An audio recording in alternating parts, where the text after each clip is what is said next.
Vou compartilhar aqui a tela.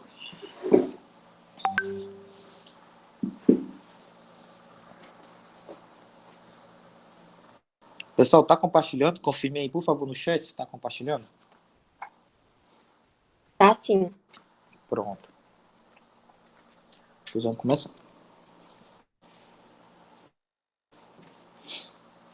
Então, nessa aula, como foi dito, nós vamos ver propriedades coligativas. De início, nós vamos começar com a primeira propriedade coligativa. Nós vamos bem direto ao ponto. Tonometria.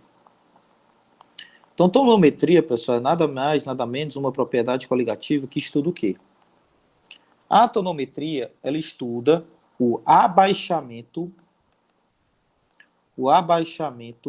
da pressão máxima de vapor. Então, o que é PMV? Pressão máxima de vapor de um líquido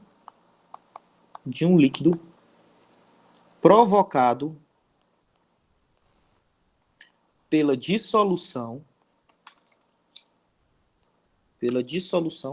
de um soluto não volátil. Aí foi que o aluno falou, que eu estou escutando daqui, ó, o aluno falando, não entendi nada que tem escrito aí. Eu não sei nem o que diabo é pressão máxima de vapor, eu não sei nem o que é abaixamento, eu não sei nem o que é esse negócio de soluto, não entendi foi nada. Então vamos começar então a ver primeiro o que significa pressão máxima de vapor. Porque se você não sabe o que é pressão máxima de vapor, você não vai saber nada daqui para frente. Então o que é pressão máxima de vapor?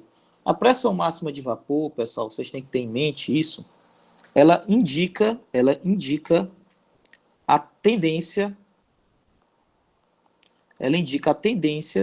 do líquido passar para o estado gasoso. Ou seja, a pressão máxima de vapor, ela indica nada mais, nada menos, ela indica, né, a volatilidade, né, do líquido. Então, a pressão máxima de vapor de um líquido, ela indica se esse líquido tem uma grande tendência ou uma baixa tendência de passar para o estado gasoso. É nada mais, nada menos do que a pressão que os vapores exercem quando eles estão em equilíbrio com o líquido em uma dada temperatura. Aí, a pessoa ainda diz, Eduardo, eu não entendi, ainda hoje eu não entendi o que é pressão máxima de vapor. Então, eu vou dar um exemplo bem simples. Imagina que você coloque no seu braço, em um dos seus braços, água. E no outro braço, álcool. O que tu percebe? Tu percebe que no braço que tu passou álcool, tu vai sentir um frio.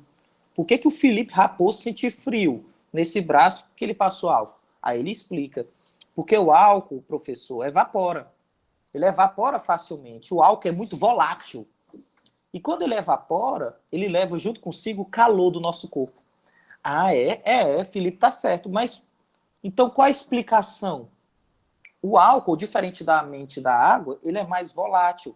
Ele tem maior o quê? Pressão máxima de vapor. Ele tem maior o quê? Tendência de passar para o estado o quê? Gasoso. Ele é mais o quê? Volátil.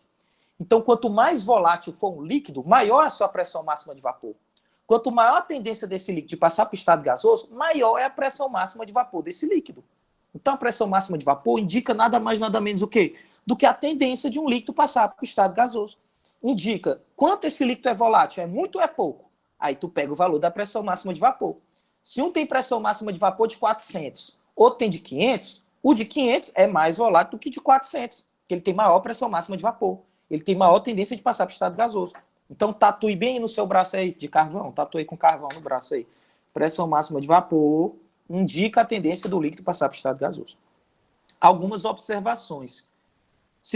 Quanto maior for a temperatura, maior é a pressão máxima de vapor. A Manuela diz, Eduardo, isso é muito óbvio. Perfeito, Manuela, é para ser óbvio mesmo. Se tu aquece um líquido, tu tá aquecendo. Tu quer que ele passe para o estado gasoso ou não quer? É claro. Então, quanto maior a temperatura, maior vai ser a pressão máxima de vapor desse líquido. Maior vai ser a tendência desse líquido passar para o estado gasoso. Maior vai ser a volatilidade desse líquido. Então, a temperatura interfere na pressão máxima de vapor. Perfeito, parabéns, você entendeu. Ótimo. Tem mais alguma coisa? Sim, claro. É a natureza do líquido. A natureza do líquido interfere também. Como assim? Não estou entendendo. Não está entendendo? Que história é essa, rapaz? Que história é essa? Então, por exemplo, imagina que você tem aqui C5H12 e água. Qual a diferença desses dois aqui? Os dois são líquidos. A diferença é que esses líquidos, essas moléculas do C5H12, elas interagem por uma interação fraca, chamada de dipolo induzido. Aquela dispersão de London. Já as moléculas de água, elas interagem por ligação de quê? De hidrogênio. Agora, olha como é fácil de entender. Quanto mais forte, pessoal, for a interação entre os líquidos, mais unidos os líquidos estão. Mais unidas as moléculas do líquido estão. Então, vocês acham que quanto mais forte for a interação, quanto mais unidas estão essas moléculazinhas aí desse líquido, é mais fácil ou mais difícil passar para o estado gasoso? Que pergunta é essa? E aí, alguém sabe me dizer? Mais difícil. Mais difícil, claro. Então, como as moléculas de água são unidas por uma interação muito forte, já as moléculas desse C5H12 por uma interação fraca, qual é o dos dois aí que tem maior tendência de passar para o estado gasoso? É o C5H12 ou a água? Alguém sabe?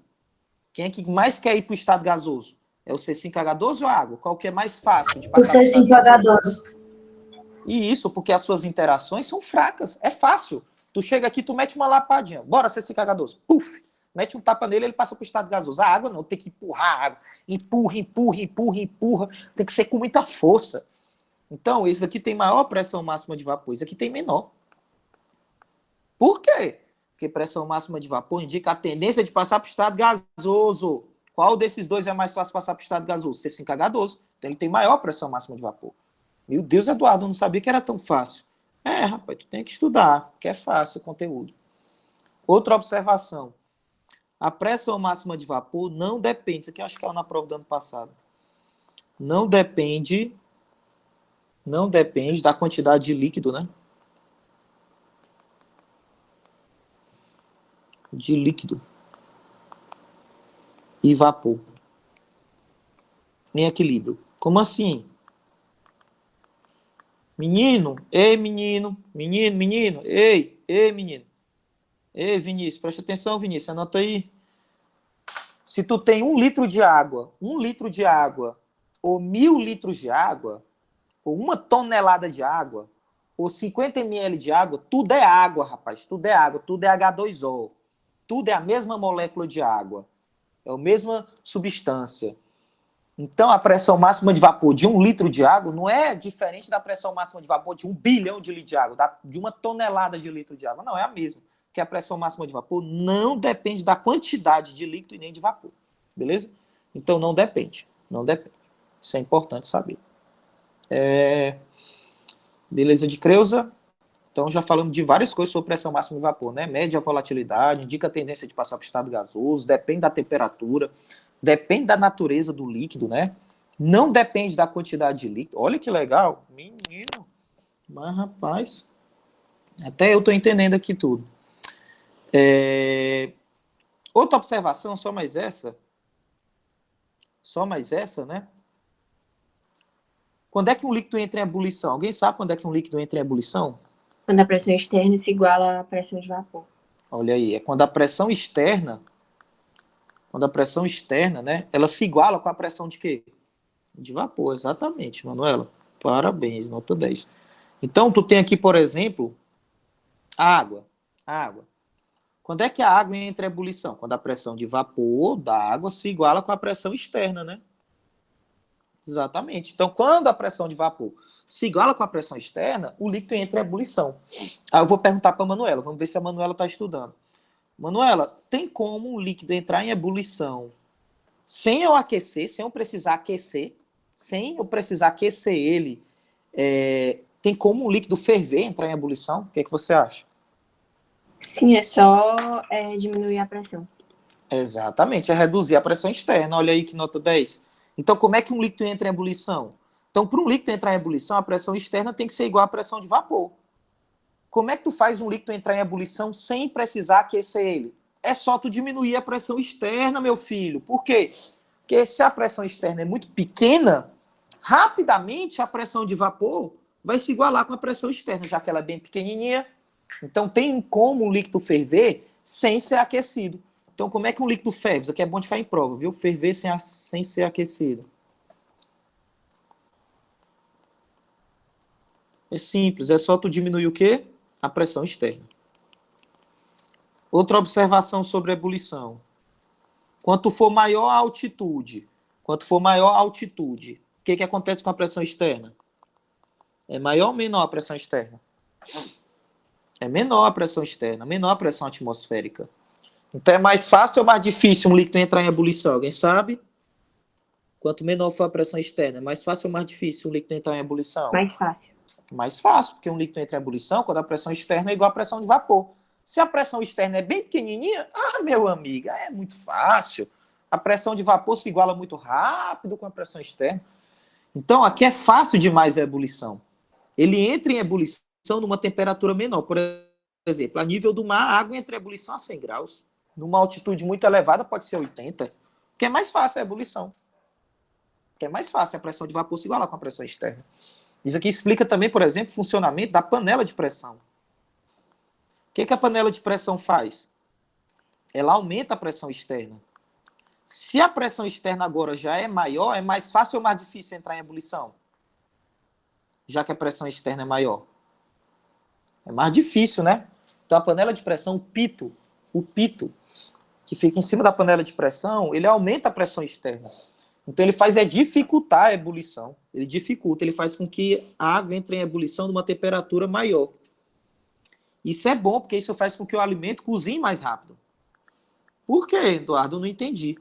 Não vou mentir para ti, Eduardo. Desde o 8º ano me ensinaram isso e eu só decorei.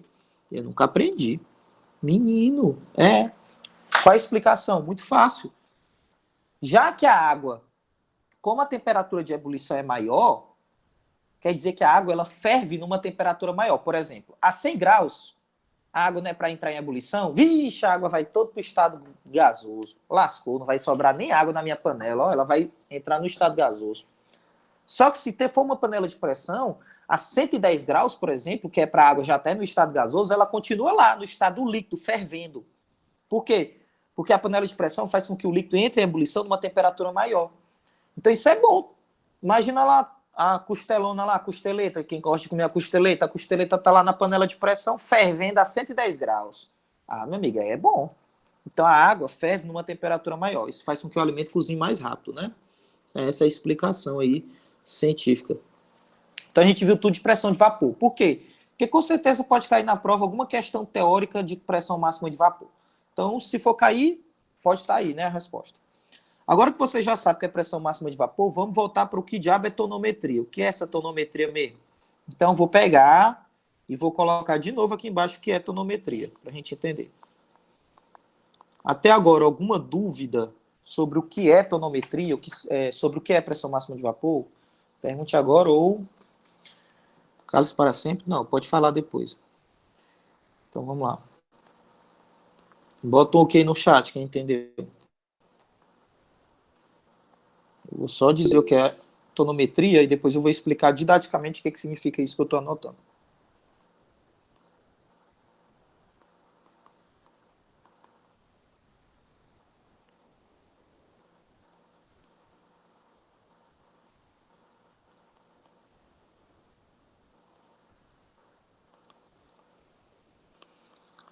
Volátil. Pronto. Deixa eu ver aqui no chat. Se todo mundo botou ok. Onde é que tá aqui? Tá aqui, né? Aqui. Bota um ok no chat aí, quem entendeu. Pronto. Se tiver dúvida, pergunte aí, né? Beleza. Vamos lá. Agora vamos estudar rapidamente o que é tonometria. Bora, aproveitem. Propriedades coligativas com certeza vai ser a parte mais tranquila, né? Eu acho, não sei. Mas geralmente os alunos acham muito fácil propriedades coligativas. Mas, claro, depende de pessoa para pessoa. Então, vamos lá. O que é que estuda a tonometria? Muito fácil. Eu vou fazer aqui um desenho bem simplista. Aí você vai prestar atenção no desenho. E você vai entender o que eu vou explicar. Então, tu tem o primeiro recipiente. Nesse recipiente, tu tem água pura.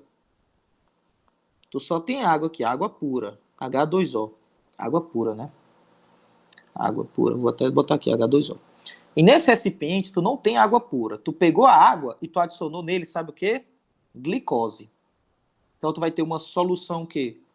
Vai ter uma solução aquosa de glicose. Glicose, né, é um soluto não volátil. Diabo, esse negócio de soluto volátil, não volátil. Então, a glicose é um soluto não volátil, que ele não volatiza, né? Facilmente. Então, a glicose é um soluto não volátil.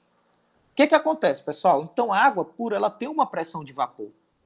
Eu vou chamar a pressão de vapor da água pura P2. P2. O que é P2? Daqui para o final da nossa aula. É a pressão do solvente puro. Água pura. É a pressão máxima de vapor do solvente puro. Só que tu botou glicose. Aí eu pergunto para alguém responde aí. Pessoal, vocês acham que é a glicose? Vou representar a glicose por esses pontinhos aqui. Vocês acham que a glicose facilita ou dificulta a saída do solvente para o estado gasoso?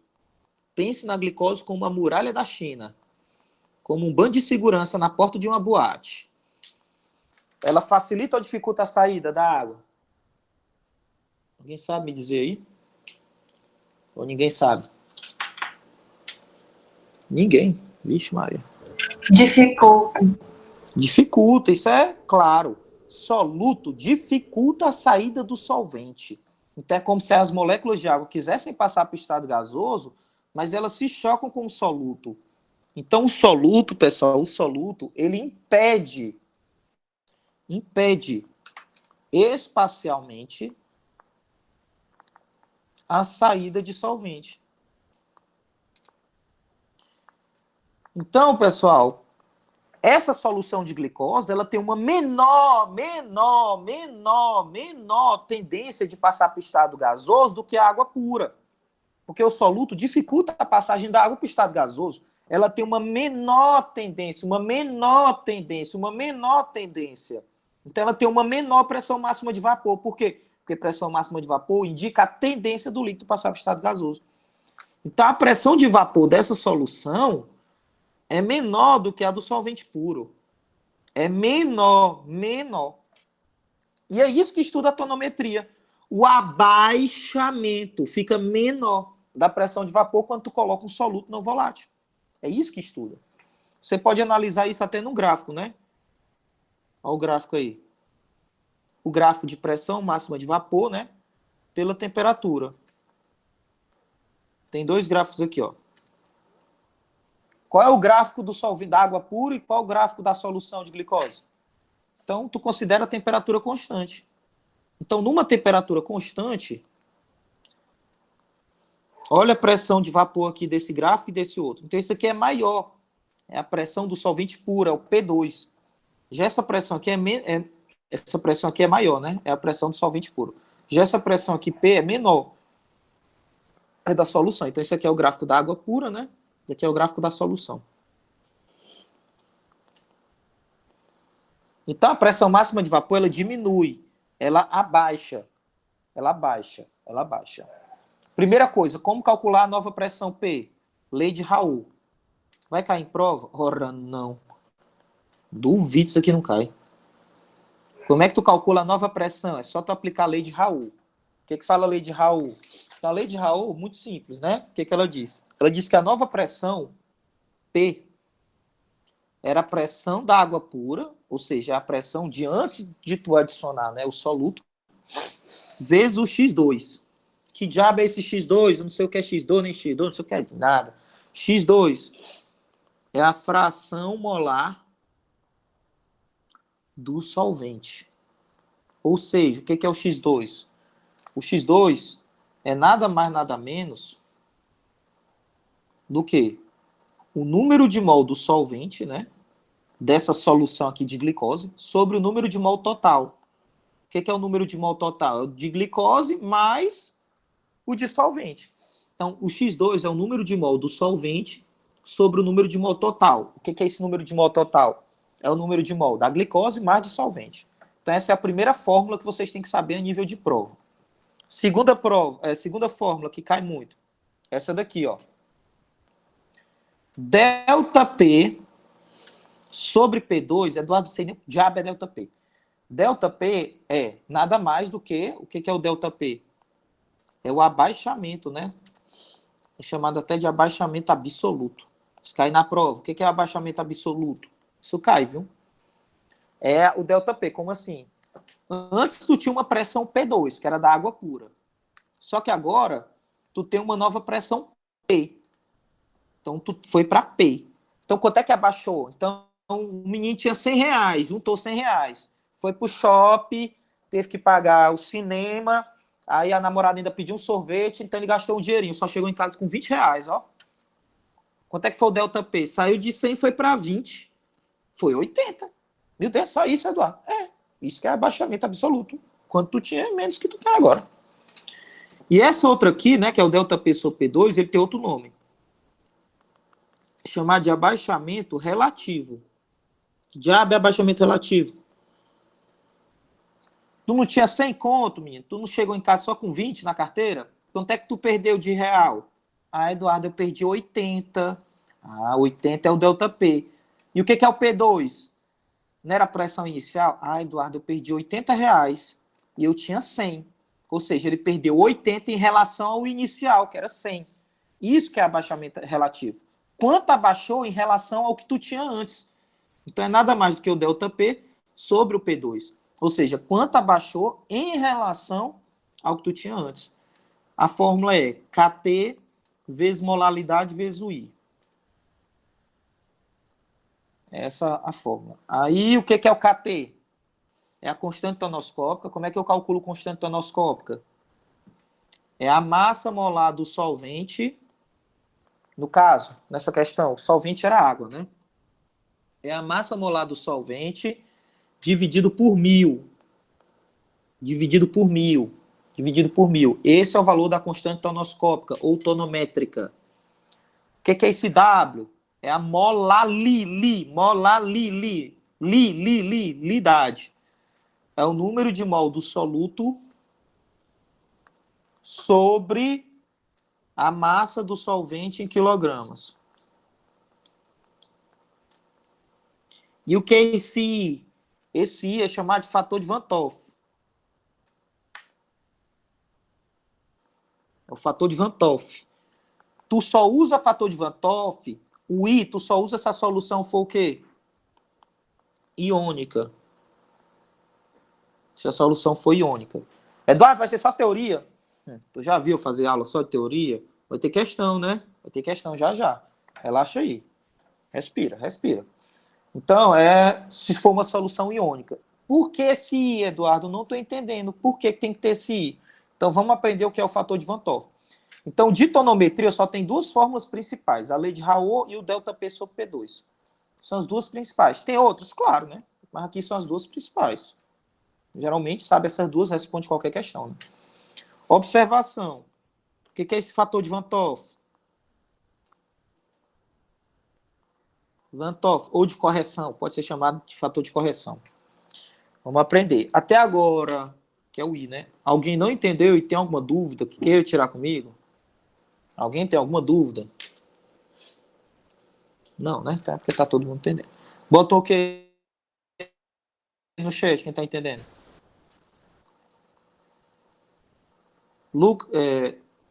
Vinícius tá entendendo? Elisa tá entendendo? Vinícius tá entendendo? Manuela, Iane, Ana, quem mais aqui? Rafael, João. Ó o João! João, tu acorda, João. Larga esse celular, anota aí. A Júlia, tá entendendo? Bora lá, todo mundo anotando aí. Show o celular. Então, o que é o fator de Van Toff? O fator de Van Toff é o I, né? Vamos aprender o que é esse fator de Van Toff? Então, vou dar um exemplo aqui. Olha como é fácil, Eduardo. Eu nunca entendi o que é fator de Van Toff. Muito fácil, vocês vão entender.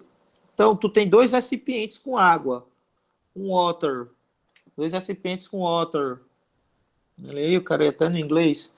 Um tu vai botar glicose, que é C6H12O6, e outro recipiente vai botar NaCl, né, que é sal de cozinha, né, NaCl.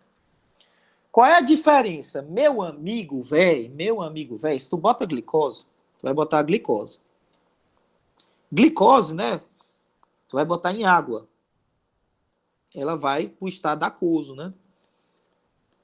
A glicose em água, a glicose, ela é um composto que, ao colocar em água, não vai ionizar. Não vai o quê, menino? Ionizar. Não vai dissociar, ou seja, não vai produzir íons.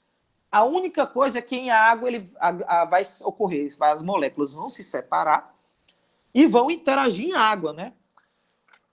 Vai formar uma coisa chamada de solução quê? Molecular.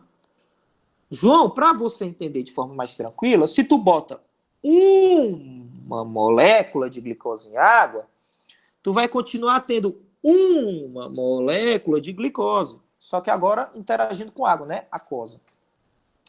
Qual é a diferença de tu pegar a glicose e botar em NaCl? Porque o NaCl, garoto, o NaCl, né? É um sal. Em água ele vai dissociar. Ele vai formar íons. Então ele vai formar uma coisa chamada de solução o quê? Iônica. Porque vai ter o quê? Íons. Eduardo, qual é a diferença de solução molecular para iônica? Por que tu não usa a mesma fórmula para as duas? Por que na iônica tu tem que botar esse I? Você vai entender agora. Se tu bota uma molécula de glicose em água, tu vai continuar tendo uma molécula de glicose em água atrapalhando a água passar para o estado gasoso. O soluto não atrapalha? Então tu vai botar uma e vai continuar tendo só uma. Qual o problema aqui, Vinícius Façanha?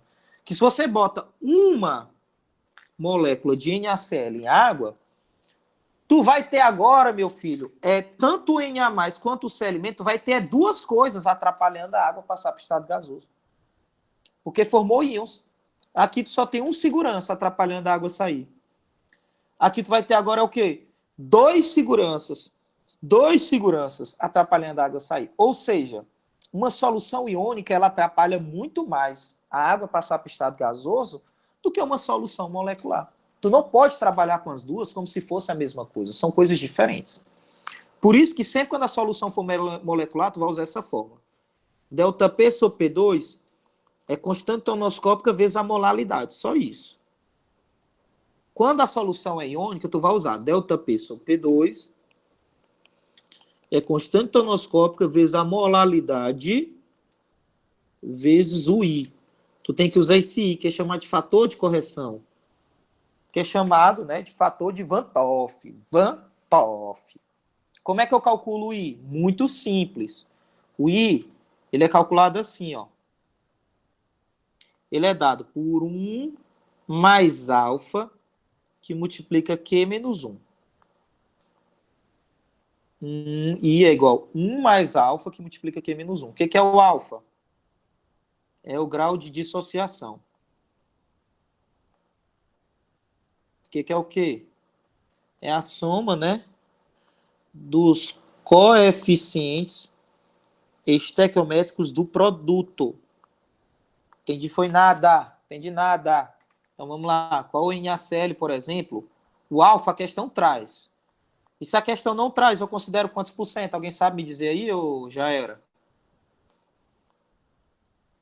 Se a questão não traz o valor do alfa, vocês sempre vão considerar 100%, viu? Bota isso aqui, 80%. Na verdade, é muito solúvel em água, mas enfim. Bora lá. Então, qual o valor do I aqui do NaCl? Então, o I é igual a 1 mais alfa. O alfa não é 100%? Então, alfa eu vou considerar sendo 1. Que multiplica Q menos 1. O que é Q? É a soma dos coeficientes estequiométricos do produto. Como assim? É porque o NaCl, pessoal, em água ele vai formar um Na+, mais um Cl-. Por quê? Porque só tem um sódio e um cloro. Então, forma um sódio e um cloro. Ora, bolas. Qual é a soma dos coeficientes estequiométricos do produto? 1 mais 1, 2. Então, o I aqui vai ser igual a 2. CaCO3, qual o valor do I? O CaCO3 só tem um cálcio. Aí sabe o que todo mundo erra em prova? 80% vai errar se cair. Só não vai mais errar agora porque estou repetindo aqui, os professores também sempre falam em sala de aula, não erre isso em prova. Tu só tem um cálcio e um CO3. Não é 3 não, é 3 oxigênios. Não é 3 CO3. Tu só tem um CO3 e um cálcio. Então, Ca2+, mais um CO3 menos 2. Então, o que aqui vale 2, né? O que aqui vale 2. Então, qual o valor do I? 1 mais alfa, que é 100%, que multiplica 2 menos 1. Então, o I aqui vai ser 2, tá? Na2CO3. Aqui é diferente, ó, porque é Na2CO3. Eu tenho 3 CO3? Não, só tem 1. E 2 sódios. Então, é 2 Na+, mais 1 CO3 menos 2, né? Então, que equivale 3. O I é igual a 1 mais alfa. O alfa não é 80%? É 0,8. Multiplica 3 menos 1, né? Então, o I aqui vai valer quanto? 0,8 vezes 2, né? É 1,6, né? Acho que é 2,6 aqui. Caso não erre aqui alguma conta. Então, é assim que calcula o I, viu? É assim que você calcula o I. Então, isso é tonometria. Pronto, foi dado tudo de tonometria e de pressão máxima de vapor. Alguma dúvida ou podemos ir para frente? Pergunte aí se tiver alguma dúvida. Alguma dúvida? Não, né? Bota um ok no chat quem entendeu. Todo mundo tá entendendo, né? Beleza, depois vamos continuar. Beleza.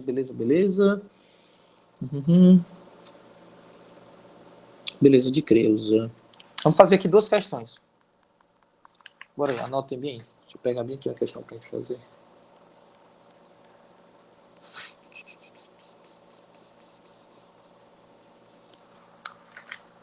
Bora pegar bem aqui, ó. Tu tem aqui dentro do recipiente 2 kg de água. Tu vai adicionar nesse recipiente, que tem 2 kg de água, tu vai adicionar 1 mol de KClO4. Cujo alfa é quantos por cento? Cujo alfa é 90%. Aí a questão vai dizer que a pressão da água pura, ou seja, o P2, né? O P2 vale 700 milímetros de mercúrio. Pronto, então a questão vai trazer tudo isso. E a massa molar da água, né? Que é 18 gramas por mol. Pronto, a questão vai trazer isso aí para ti. Então vai botar 1 mol de KClO4 em 2 kg de água, trouxe a massa molar da água e disse que a pressão da água pura é 700. O que a questão vai pedir na letra A? Qual o valor do ΔP sobre P2? E na letra B, qual o valor da nova pressão? Então vamos calcular a letra A. Primeira coisa, ΔP sobre P2 é o abaixamento relativo. Ao invés de botar qual o valor do ΔP sobre P2, a questão pode dizer muito bem. Qual é o abaixamento relativo? Aí tu tem que saber que abaixamento relativo é ΔP sobre P2, né?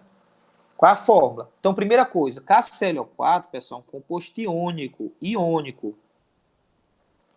Então, tu vai ter que botar o I. O I.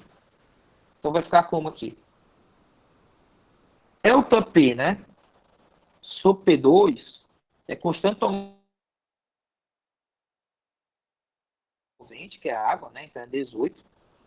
Sobre 1000, vezes a molaridade. A molaridade é o número de mol do soluto, que é 1, sobre a massa do solvente em quilogramas, que é 2, vezes o I. Como é que eu calculo o I do KClO4? Então, KClO4 é em K+, 1 KClO4 é 1K+, mais 1 ClO4 menos. Ah, Eduardo, não é 4 não, menino, é 4 oxigênio, não é 4 KClO4. ClO4, então é só 1. ClO4. Então, o valor do Q aqui é 2, né? Isso aí, parabéns. Então, vamos calcular o valor do I, né? Vezes I. O I do KClO4 vai ser 1 mais alfa. O alfa não é 90%, então é 0,9. Multiplica Q menos 1. Qual o valor do Q? 2. Então, vai ser 1,9, né? Vezes 1,9, que é o valor do I. Pessoal, tiverem dúvida, me perguntem, por favor. Então, qual o valor do ΔP sobre P2? Então, vamos fazer a conta, né? Então, é 18 vezes 1,9 dividido por 1.000, dividido por 2, né? Então, ΔP sobre P2 vai dar 0,0171. Aí a questão agora quer saber o valor da nova pressão, que é a pressão P. Um jeito muito fácil de você encontrar o valor da nova pressão é o seguinte. Vocês sabem que ΔP sobre P2 vale quanto? 0,0171. Qual o valor do... Então, ΔP sobre 0,0171. ΔP sobre P2, o que é P2 da fórmula? Então, a gente falou lá do início, né? O que é o P2? Então, P2, né? É a pressão do solvente puro. A questão até traz. Qual o valor da pressão do solvente puro? 700. Então, ΔP sobre 700 é 0,0171. Então, qual o valor do ΔP? Então, é 0,0171 vezes 700, que vai ser aproximadamente 12. 12. Mas a questão não quer saber o valor do ΔP, quer saber o valor da nova pressão. Pessoal, quando eu pego um solvente puro e eu adiciono um soluto, vocês acham que a pressão de vapor aumenta ou diminui? Que a gente falou no início da aula. Alguém sabe dizer se a pressão aumenta ou diminui? Já esqueceram? Esqueceram. Bora, pessoal. Se eu pego um solvente puro, água... Diminui. Diminui. Então, a questão, tu não já sabe que o ΔP é 12? Então é porque a pressão máxima de vapor do solvente vai diminuir em 12. Não era 700? Se diminuiu em 12, qual é a nova pressão agora? Vai ser 688 milímetros de mercúrio. Tem assim, né, que pode ser cobrado, né? Então, questãozinha de aplicação de fórmula. Beleza? Alguma dúvida? Se alguém tiver alguma dúvida, diga. Senão vamos continuar. Deixa eu ver aqui no chat.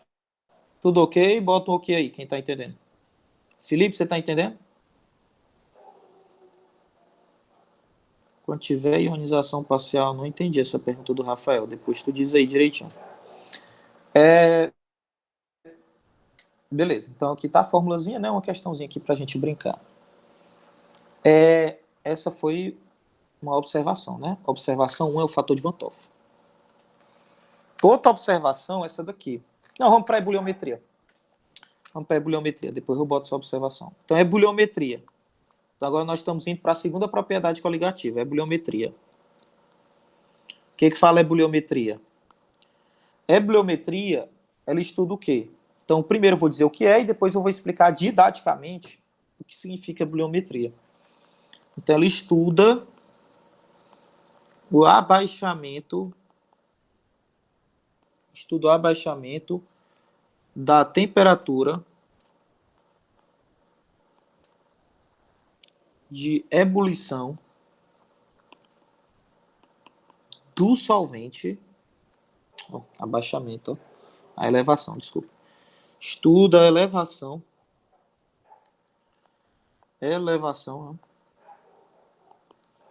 da temperatura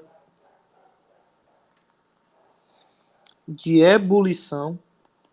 Gravem aí, eu pedi para alguém gravar a minha aula.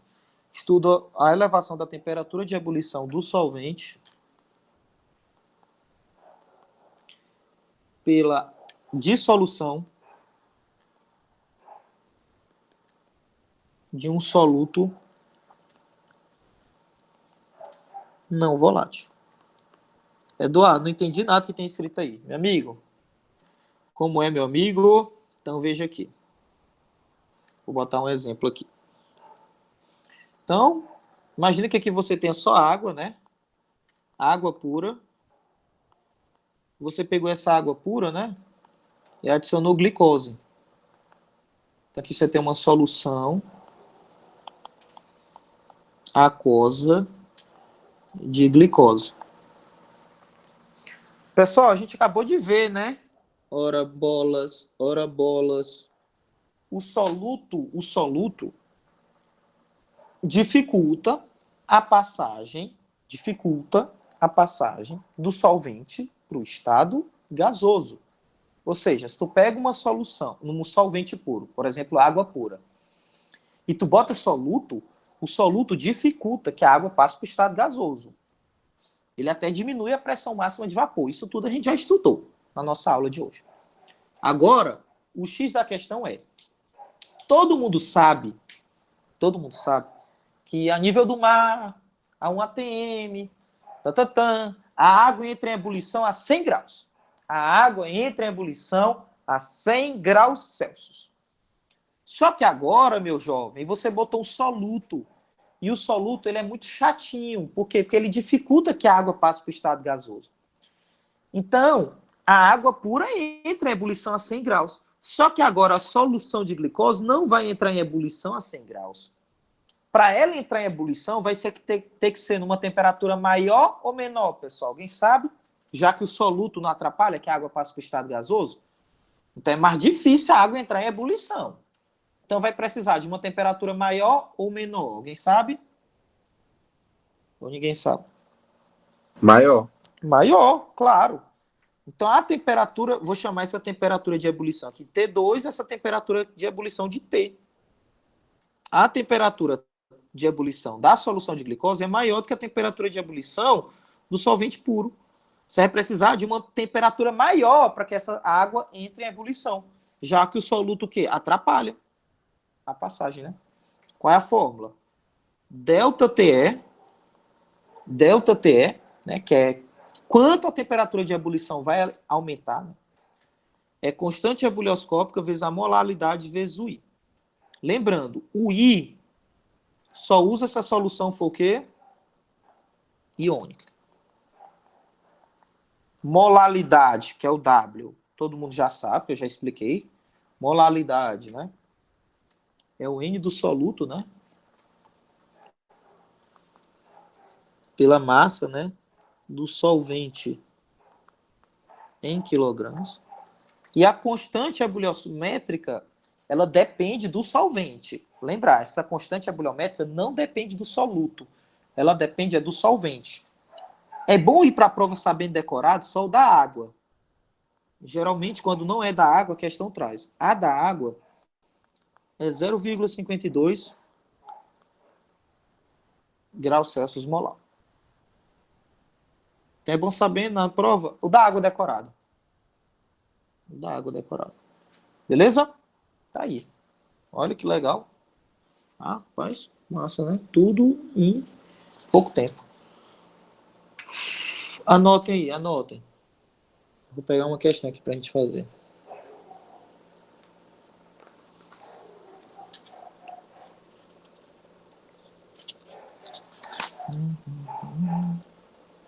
Professor, como é que faz o cálculo dessa constante?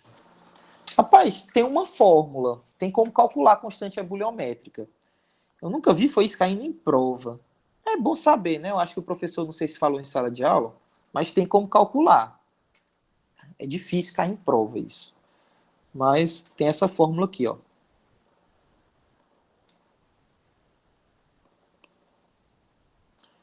R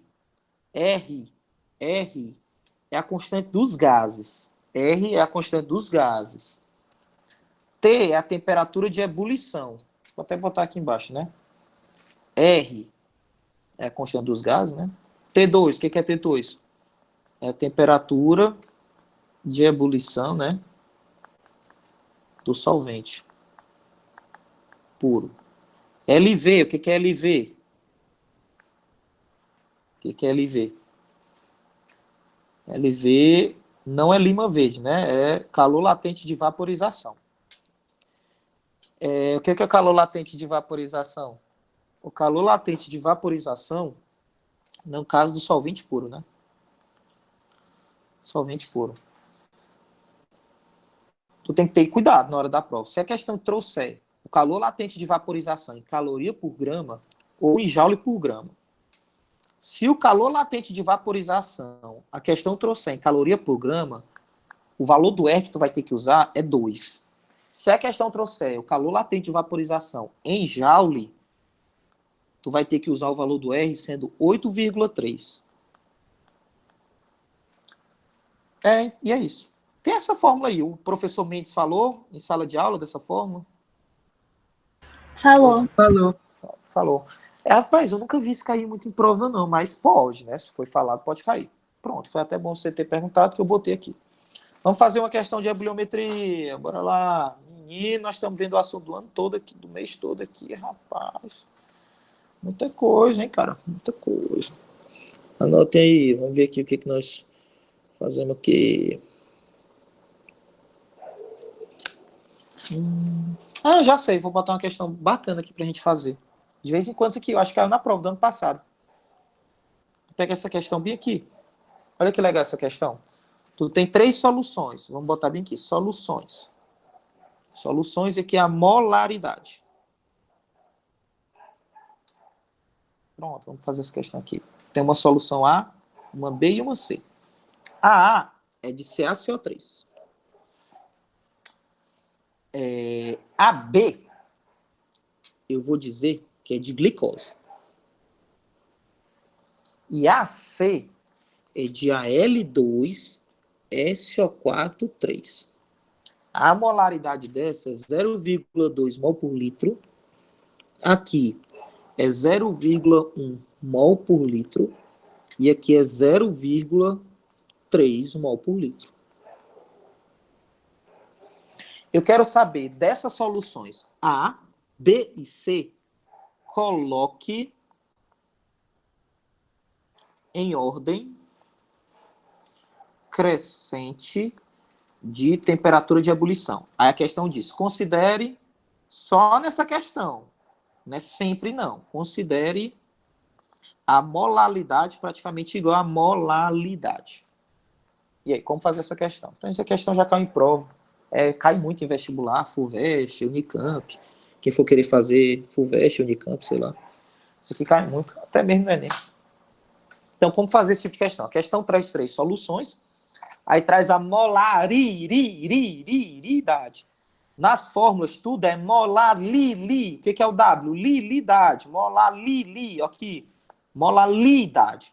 Só que a questão diz que a molaridade é praticamente igual a molalidade. Então, tu pode considerar as duas sendo a mesma coisa. Nessa questão. Então, só tu lembrar da fórmula. Não quer saber quem tem maior temperatura de ebulição? Qual é a fórmula? ΔTE é constante ebulioscópica vezes a molalidade vezes o I. Então, a variação da temperatura de ebulição, ela depende desse produto. Matemática, né, meu jovem? Quanto maior for esse produto, quanto maior for W vezes I, né, maior vai ser a variação da temperatura de ebulição. Ou seja, mais a temperatura de ebulição vai ser grande. Porque a gente já sabe, nós já estudamos, né, que quando nós pegamos um solvente e adicionamos soluto, a temperatura de ebulição aumenta. Então, quanto maior for o produto W vezes I, mais o ΔTE será. Então, mais a temperatura de ebulição vai ser. Então, é só tu fazer em cada uma dessas soluções o produto molalidade vezes I. Quanto maior for o produto molalidade vezes I, maior vai ser o ΔTE e maior vai ser a temperatura de ebulição, né? Orânio. Então, vamos lá. Glicose. Glicose é molecular. CaCO3 é iônico e a L2 é iônico. Então, aqui a gente não... O ΔTE, né? Vai ser proporcional à constante ebulioscópica vezes só a molaridade, que é 0,3, né? Porque não usa I. Já aqui, né, o ΔTE é a constante ebulioscópica, a molaridade, né? é igual à molaridade, que é 0,2, vezes o I, que a gente tem que calcular, né? E esse aqui, né, o ΔTE, constante ebuliométrica, né, vezes 0,1 vezes o I. Bora calcular o I desses bichos, velho. Então, a questão trouxe o alfa deles? Não, que é o grau, né, de dissociação. Sempre quando a questão não traz o alfa, a gente considera sendo 100%, né? Então, vamos calcular o I para o CaCO3, bora. Aí o CaCO3, né, ele vai se dissociar em 1Ca mais 2, né, mais 1CO3 menos 2. Não é 3, não. 3 é oxigênios. Não vai errar isso na prova, não, pelo amor de Deus. Aí o I dele vai ficar 1 mais alfa, que é 100%, né, que multiplica Q, né, a soma, né. Então o I vai ser 2. Aí o Al2, SO4, 3. Aí vai ser 2Al mais 3, mais 3 SO4 menos 2. Então o I é 1 mais alfa. O Q? O Q é a soma aqui, né? Menos 1. Então, o I aqui vai ser 5. Olha que legal. Isso aqui é até bom, o professor Mendes com certeza deve ter dito em sala de aula. Sempre que o alfa for 100%, sempre que o alfa for 100%, vocês vão perceber que o I, né, o I aqui, sempre que o alfa é 100%, o I é igual ao Q, né? Então, sempre quando o alfa é 100%, o I é igual ao Q. É só aplicar a fórmula, né? Estranho, né? Sempre que o alfa é 100%, né, o I é igual ao Q. Então, o I desse aqui, né, do CaCO3 é 2, né? E o I desse aqui é 5. Então, o produto aqui vai dar quanto? 0,4, né? O produto aqui é 0,3 e o produto aqui é quanto? 0,5. Então, o que vai ter maior ΔTE é o C. Então, a temperatura de ebulição de C é maior do que a de A, que é maior do que a de B, né? Pronto, é isso. Cair na prova, vocês já sabem, tá aí como fazer esse tipo de questão. Beleza? Alguém não entendeu e queira perguntar, senão vamos para frente. Botou um sim aí no chat, ok, um entendi, tá bom, tá ruim, tá mais ou menos. Me diga aí como é que tá. Tá dando para entender? Beleza, Rian, vou explicar. Bota aí, pessoal, entenderam essa questão? Isso aqui vai cair na prova, com certeza. Se não cair, vai cair alguma vez aí, alguma prova que você for fazer, nem FUVEST, Unicamp, sei lá o quê. Estão entendendo? Sim ou não? Beleza, ó, isso aí cai em prova. Rian, tá aqui, né, a questão que eu acabei de fazer, né, a resposta é essa, C maior do que A, maior do que B, né. Rian, é o seguinte, para tu saber qual é o valor da unidade do R, tu tem que saber qual a unidade do calor latente de vaporização. Se o calor latente de vaporização, que a questão trouxe, tiver em caloria por grama, tu vai usar o R sendo 2.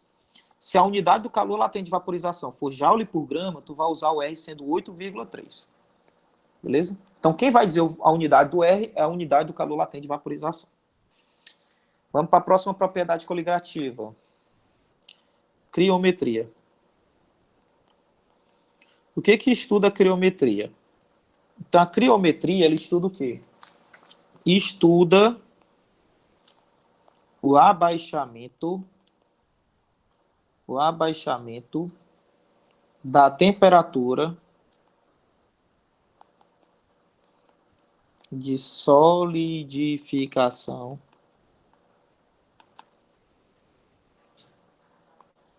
do solvente pela adição de um soluto. Então, quando tu pega a água, por exemplo, e adiciona um soluto, a temperatura de solidificação, né? Que diabo é solidificação? Não sei nem o que é isso. Vixe. Aí é complicado. A temperatura de solidificação é para o líquido passar do líquido para o sólido, né? Isso é a temperatura de solidificação. Já sabe agora. Pronto. Então, vamos lá. Vamos tentar entender isso aqui de forma didática, né? Então, né, vou fazer aqui 2 desenhos.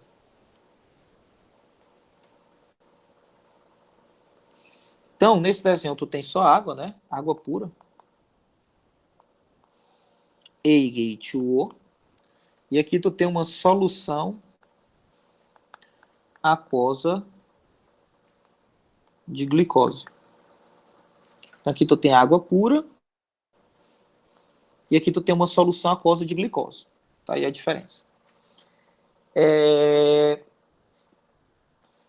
Pessoal, a água, né? A água. Vou tentar explicar isso aqui de um jeito mais didático possível. Tem várias explicações, né? Tem explicação termodinâmica para isso. Tem explicação utilizando pressão de vapor. Mas tem muitas explicações. Eu vou tentar explicar de uma forma didática. Imagina que tem o meu primo ali do 6º ano. Eu vou explicar para ele, 6º ano, o que é criometria? Como é que eu explicaria para ele? Eu explicaria o seguinte. A água pura, vocês sabem, né? Decoram isso, que a água congela a 0 graus. A água congela a 0 graus. Aí eu ia explicar para ele, sabe como é que acontece o congelamento, esse processo de solidificação? Quando a água solidifica, as moléculas de água que estavam no estado líquido, não estavam no estado líquido, as bichinhas, tudo no estado líquido, quando elas vão passar para o estado sólido, elas se aproximam. Elas vão se aproximar, né, não? Ela vai passar para o estado sólido, elas vão ficar tudo grudadinha, tudo abraçadinha. Vem cá, me abraça, por favor. Então é assim que acontece a solidificação, as moléculas se aproximam. O que acontece?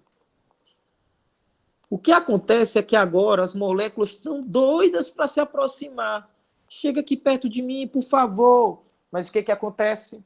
Tem o diabo dessa glicose no meio. A glicose velha, chata, antipática. Então, o que o soluto faz? O soluto dificulta o congelamento. O soluto dificulta o congelamento. As moléculas de solvente querem se aproximar, mas o soluto atrapalha. A glicose diz, não. Eu não vou deixar vocês se aproximarem. Então, o soluto dificulta o congelamento. Então, a água não congela 0 graus? A água congela 0 graus. A água congela 0 graus. Só que agora, essa solução de glicose, já que a glicose dificulta o congelamento, não vai congelar mais a 0 graus. Por quê? Porque está mais difícil de congelar. Está mais difícil. O soluto não dificulta o congelamento, está mais difícil. Então, essa água não vai congelar mais a 0 graus. Vai precisar de quê? De uma temperatura mais fria. Vai precisar estar mais geladinho para as moléculas de água se aproximarem. Ou seja, um exemplo hipotético.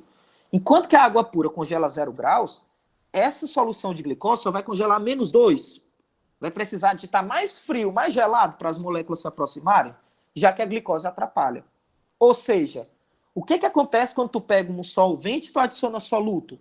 Ocorre um abaixamento da temperatura de solidificação. Era para a água congelar a 0, só que agora ela vai congelar com menos quanto? A -2, hipoteticamente. Então, é essa a explicação. A fórmula é ΔTc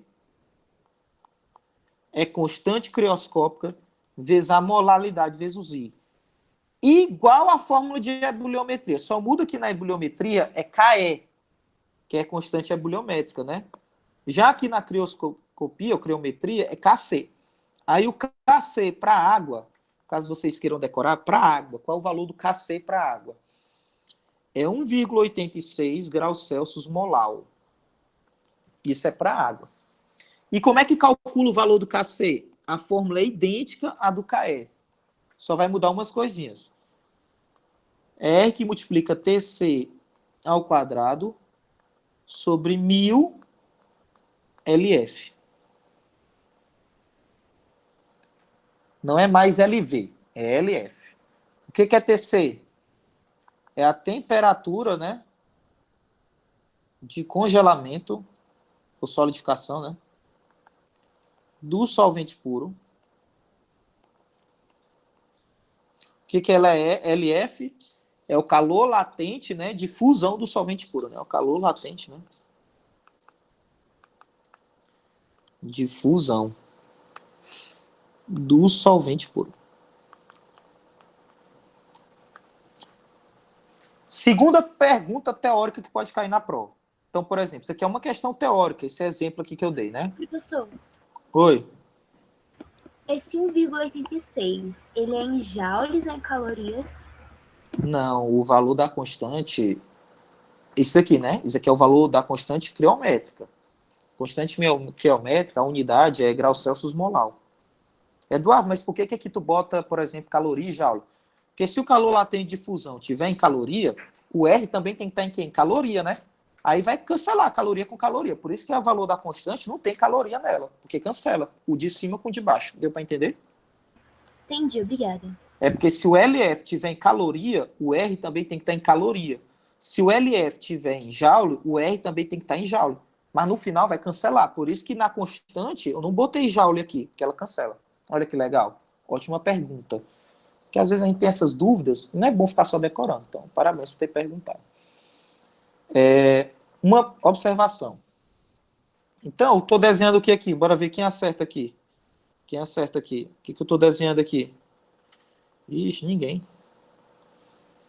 Vocês são ruins de desenho? Ou sou eu que sou ruim de desenho? Ixi, Maria, aqui tá feio demais. Aqui eu estou desenhando um carro, né? Na frente do carro, pessoal, questãozinha que sempre cai em prova. Vai que cai na de vocês, uma questão teórica. Na frente do carro, tu tem uma coisa chamada radiador. Para que serve o diacho desse radiador do carro? Para que serve esse radiador? Meu amigo, na frente do carro tem um motor. O motor do carro, quando o carro tá andando, fica quente, claro. A gasolina não queima? A gasolina queima, isso é óbvio. Quando a gasolina queima, né, o motor fica quente. Por isso que no radiador do carro, tu tem que botar o que no radiador do carro? Água. A água, ela vai resfriar, né, o motor do carro. Só que além de água, tu vai botar um soluto. Geralmente, o soluto que você coloca é dietileno glicol. O dietileno glicol, um soluto, né? Um soluto. Então, no radiador do carro, tu não bota só água, tu bota um soluto. Por quê? Por quê? Eu vou perguntar e, por favor, alguém me ajude. O soluto é buliometria. O soluto faz com que a temperatura de ebulição dos solventes fique maior ou menor? Alguém sabe? Maior. Maior, pronto. Então, é mais difícil a água evaporar. Então, quando tu pega a água e tu bota o soluto dificulta que a água evapore. Isso é bom para quem mora em onde? Em Teresina. Por quê? Porque Teresina é muito quente. Aí tu quer que a água do motor do teu carro evapore. Vai. Se essa água evaporar, teu carro não anda mais nem 100 metros. Teu carro dá perda total. Dá PT. Perda total. Porque precisa de água, né? Para resfriar o motor. Imagina se essa água evapora no calor de Teresina, aí já era o motor do teu carro, já era. Vai destruir todo. Então, por isso que é bom botar o soluto na água. Porque a água, o soluto, aumenta a temperatura de ebulição dessa água. É bom para quem mora em Teresina, região quente. E o soluto faz o que com a temperatura de congelamento mesmo? Ela diminui. Diminui isso. Ou seja, é mais difícil que a água congele. O soluto dificulta o congelamento. É bom para quem mora, sabe aonde? Nos States of America. Por quê? Porque lá não é muito frio. Lá é muito frio. Aí tu quer que a água do teu carro congele. Meu amigo, se a água do radiador do teu carro congele, vai destruir tudo. Vai ficar tudo sólido. Ainda tem mais uma, né? Que a água, quando congela, ela dilata, né? Meu amigo, ela vai quebrar tudo do teu carro. Então, o soluto não dificulta o congelamento, é bom para quem mora em região fria, como nos Estados Unidos. Então, isso é questão teórica que cai em prova. Pronto, tá aí. Vamos para frente. Eita, vocês não trabalham. Vamos para o próximo. Próxima propriedade, osmometria. Vamos lá, assunto de um mês todo, né? Pessoal, bota ok, quem entendeu. Felipe Raposo, você está entendendo? Me diga aí. Você está fazendo as anotações no papel, só espectador, observador. Me diga aí, vocês estão anotando? Bote um ok no chat aí, um sim. Anotando aí. Todo mundo tá entendendo, beleza. Ó, a osmometria é mais difícil, viu? Preste atenção na osmometria aqui, que é mais complicadinho. Primeiro, para tu estudar osmometria, tem que saber o que é osmose. Então, primeiro vamos entender o que é osmose direta, né? O que é osmose direta? A osmose é nada mais, nada menos do que o quê? Que a passagem do solvente de forma espontânea. Então, o que é osmose? É a passagem espontânea do solvente em maior quantidade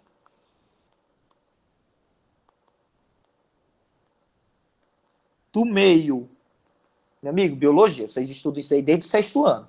Tem aluno agora que tá já dando barreta tão pancada que já estão ensinando isso aí, eu acho que até no 5º ano, se duvidar, no 4º, 3º, 2º ano.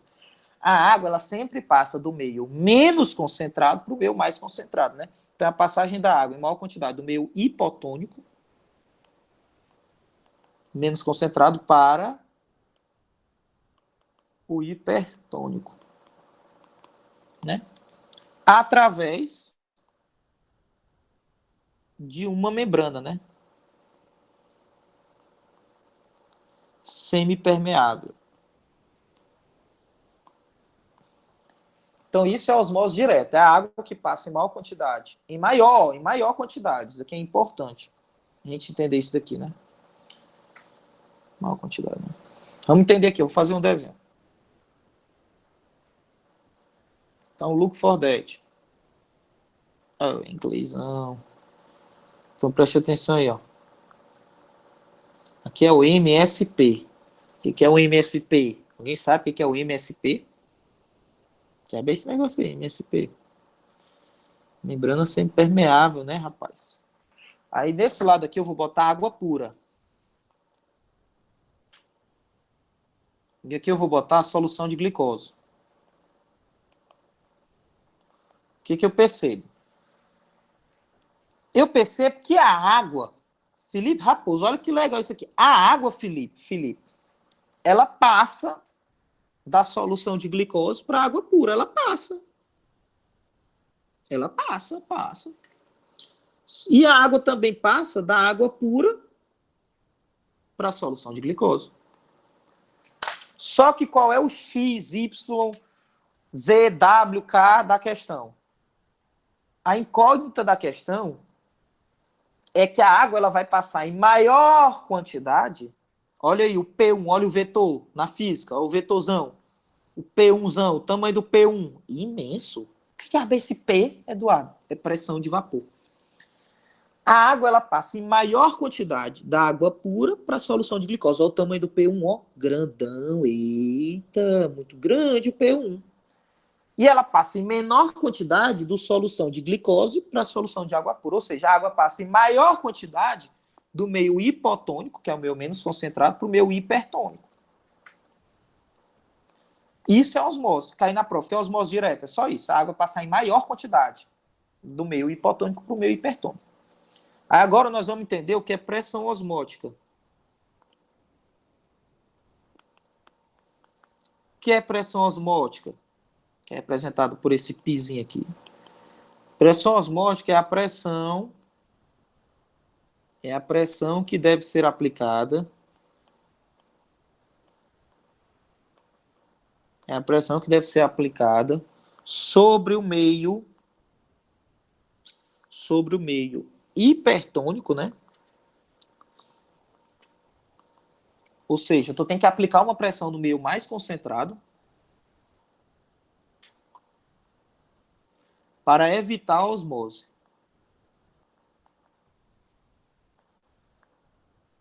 Como assim? Vou fazer o mesmo desenho.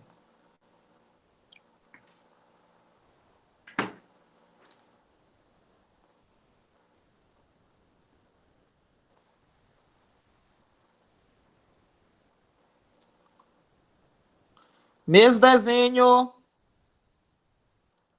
Então aqui tu tem água pura. Eita, pessoal, aproveitem.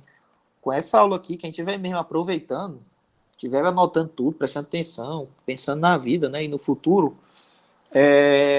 vocês estão com a faca queijo na mão, viram toda a teoria. Com o que tem anotado na minha aula, dá para fazer todas as questões, com certeza, de qualquer livro, até da NASA, ITA, IME, China, Júpiter, Saturno, Plutão, sei lá. Dá para fazer tudo. Então, de um lado, tu tem água pura, e do outro lado, tu tem solução aquosa de glicose.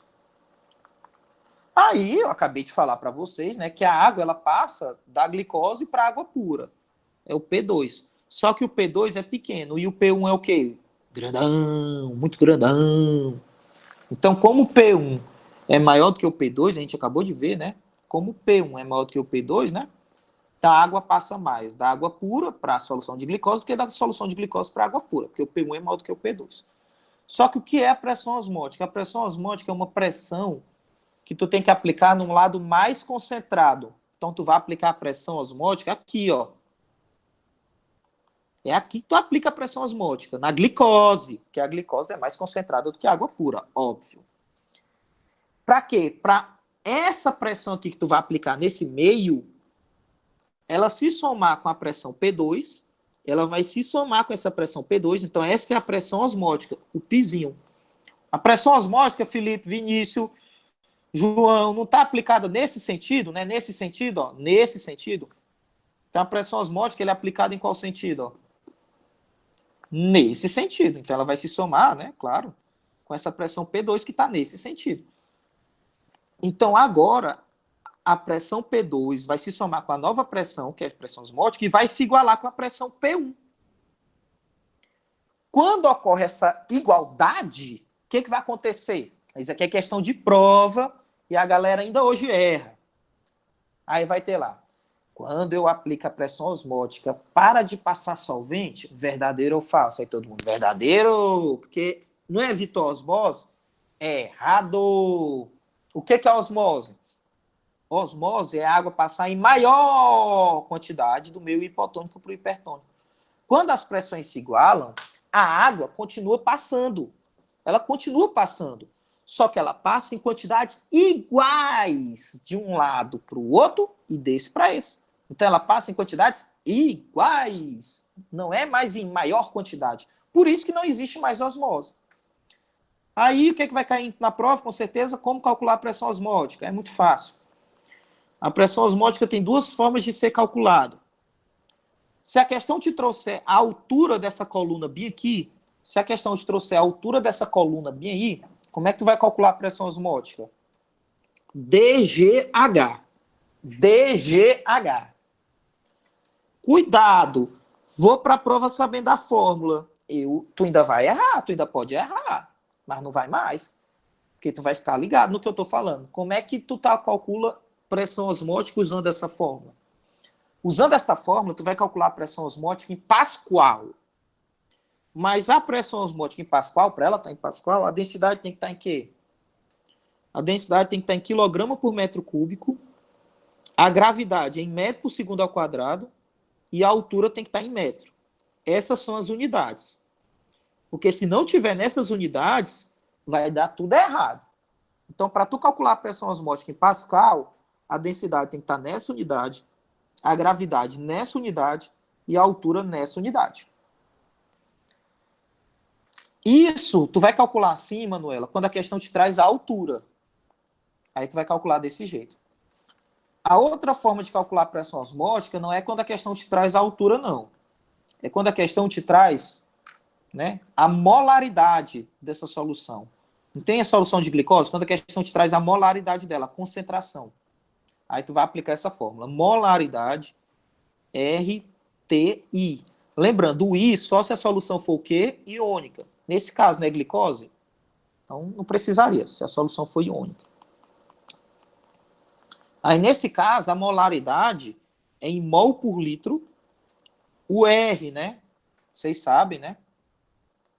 O R, nesse caso, é 0,082 atm por litro mol Kelvin, né? A temperatura é em Kelvin. E a pressão, tu vai encontrar, não é em Pascal, é em atm. Então, usando essa fórmula, tu encontra a pressão em atm, a molaridade tem que estar em mol por litro e o R é 0,082. Agora, imagina, por exemplo, João, se a questão te traz, né, a altura, a gravidade, a densidade, ele calcula a pressão em Pascal, mas ele pede para tu passar de Pascal para ATM. Aí tu tem que lembrar que um ATM é aproximadamente, né, 10 a 5 Pascal. E lembrar também, né, que um ATM é aproximadamente 760 milímetros de mercúrio. Beleza? Tá aí as questões de conta. E para finalizar, pode cair uma questão teórica. Então, questões teóricas que pode cair de coligativas. O negócio do radiador do carro, aquela questãozinha, né, que eu fiz de ebuliometria, essa daqui, ó, pode cair na prova, né? Aí você já sabe como fazer ela, né? Só ver qual que tem maior produto, tem maior não sei o que, não sei o que. E a outra que pode cair em prova é essa daqui. E a gente finaliza a nossa aula. É a osmose indireta, também chamada de osmose reversa. Reversa. Então é bem simples, né? Vou fazer o mesmo desenho. Então imagina aqui que tu tem, ó,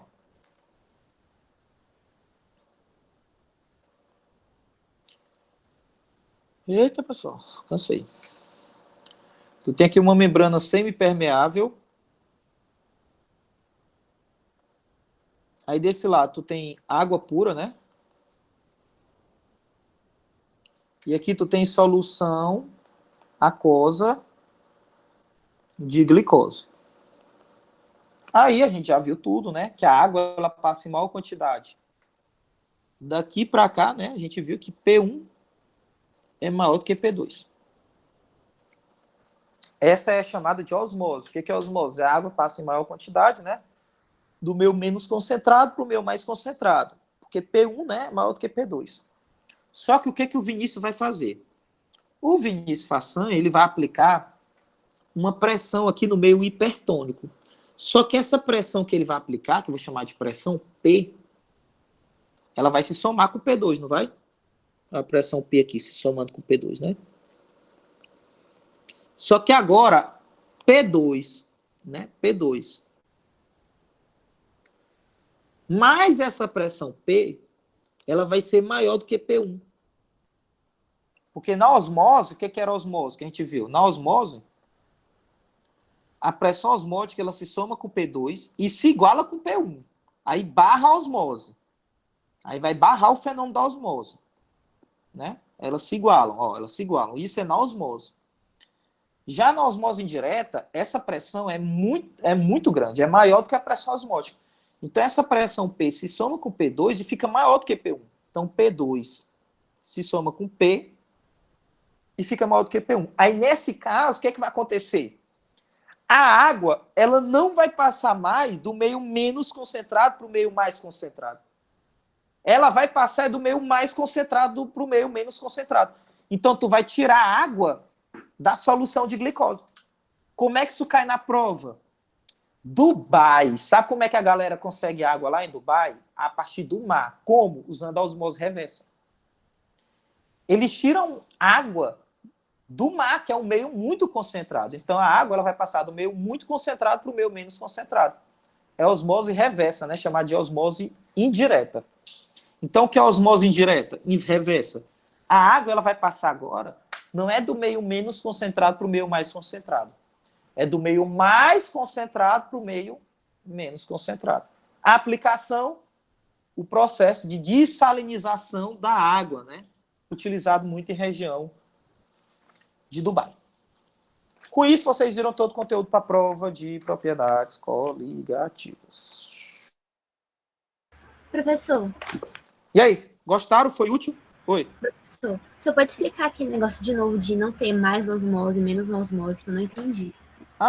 É porque quando as pressões se igualam, o que é a osmose? A osmose é a água passar em maior quantidade, né? A água passa do meio menos concentrado para o meio mais concentrado. Por quê? Porque essa pressão P1 é maior do que a pressão P2. Aí, como P1 é maior do que P2, a água ela quer ir mais para lá. É só tu ver, vetor. O vetor para cá e o vetor para lá. Qual vetor é maior, não é esse? Então, a água passa mais para lá. A água passa mais para lá. A água vai passar mais para lá. Aí, quando essas pressões se igualam, quando tu aplica uma pressão chamada de pressão osmótica, quando tu aplica uma pressão chamada de pressão osmótica, essa pressão osmótica vai se somar com P2. O cachorro latindo. Essa pressão osmótica vai se somar com P2 e vai se igualar com P1. Aí agora a pressão para esse lado é igual à pressão para esse outro lado. As pressões se igualaram. Aí quando as pressões se igualam, não vai passar em maior quantidade desse lado para esse, nem desse lado para esse. A quantidade de água que vai passar de um lado para o outro vai ser a mesma. Então, se para cá passa 10 ml de água, para cá também vai passar 10 ml de água. Então, a água continua passando, só que na mesma quantidade, de um lado para o outro. Diferentemente da osmose, que se para cá passa 2 ml de água, para cá vai passar, por exemplo, 10 ml de água. A vai passar a maior quantidade de água é do meio hipotônico para o meio hipertônico, porque P1 é maior do que P2. Já quando iguala, a água continua passando, só que passa na mesma quantidade, de um lado para o outro. Entendeu o que é osmose? O que é pressão osmótica, é isso. Entendi. Mas assim, e se for, tipo, solução aquosa de glicose e solução aquosa de NaCl? Aí tu tem que calcular a pressão osmótica das duas e ver qual pressão osmótica é maior. Para tu saber de onde que vai passar água para onde, entendeu? Aí a questão vai ter que te trazer a molaridade, o R, o T, o I. Aí tu vai calcular a pressão osmótica desse lado, a pressão osmótica desse lado, e tu vai ver qual lado a pressão osmótica é maior. Para tu saber de onde que a água vai passar. Entendeu? Entendi, obrigada. Aí essa osmose indireta pode cair na prova, questão teórica. Terça-feira de noite a gente vai marcar uma aula. Nessa aula eu vou fazer 5 questões de propriedades coligativas e estilo prova, 5 estilo prova, e vamos falar de termoquímica. Acho que a aula vai ser de 9h30 até as 11 horas da noite. Espero que tenham gostado da aula, tenha sido útil. Gostaram? Foi útil ou já sabiam de tudo isso daí? Já sabiam de tudo, né? Acho que já. Beleza? Pessoal, vocês gravaram a aula? Eu pedi, né? Pedi para gravar, né? Espero que tenham gravado aí, né? Aí quem gravou a aula, pega essa aula aí gravada e envia no grupo da turma. Envia no grupo da turma quem gravou. No início da aula eu pedi para gravarem, né? Pois um abraço, qualquer dúvida podem me mandar. Ian, me manda mensagem que eu te envio, aí tu repassa pra galera. Eu não consigo